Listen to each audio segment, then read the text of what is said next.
me jan pagak an gur no chine kon bulu jalan te bana leba ko gur be kon dia ko no mal yan managan akan ga kun te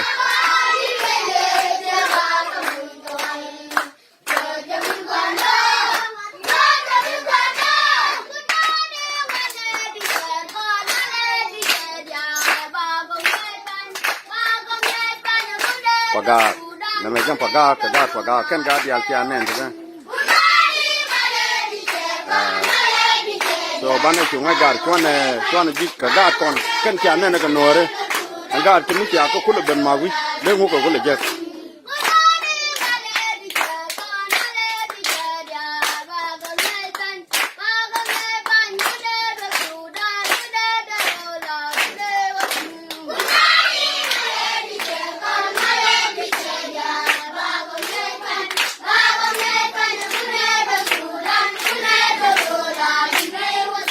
Goa kon an ba ka America me la jal ga chabe ne ka ajan chiyo gon dio dien after chi korum chana we kan la ji kume men de la rien ga to an titi ngai ne rek lodo yen gare ba dol ka ne kon tong mi ko ba kwa kun ba kref kon dup ke wona ban mar ba la ka boy kwa ka tin ko kume dan te me pen ke rek dan ne dung re nyal to kwa de do gari nyal an lim yen kwak de do gari nyal la kin tan de nong ye lo don tele gwa ba ka nong ka pet ka gwa tot bine malat ka boy ko char me cha kam boy ko belat bomme ka ta kel ka man kun ke ko gwan kun ko na me nyu de jen go to maltin video me ban nan ko ku me dan ba wono ba kwak ba ka no dol gor ga cha bet je de cha je ko already ku la kwak de ta ba ka no do be me la do bu ni and then chai mo ke rom ni T20 tiko muk judin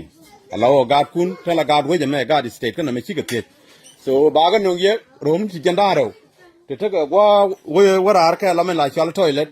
ka te ke muk tab dum ti che don je no kul de bong te no ye ajen budget already cha approve so an be mal te kel ga ye an te loy dun ko de dul gor kun lat ka de no bong an te loy dun okay so jan pagak na me yene pa dial ya ko ngaje wogen chen la no bina yi la no kon wuni kana te to de ci dote ci yen ji lo ko ne me mission dun organization to la ti ci de lat ke ji lo ko so wo campaign kor kwa campaign peace chut edung ko kana go bi aga de ni la ba bi atini chang ba yu gu ne ko no ne mu ci wo pagak no pele ngini je no rai ko ko kan ga no ri cha nen tin no ka rai ko so jene de lar be mal te kel ge ye anda manani de bit ke yen gad yal bi adok mal ani loy dante so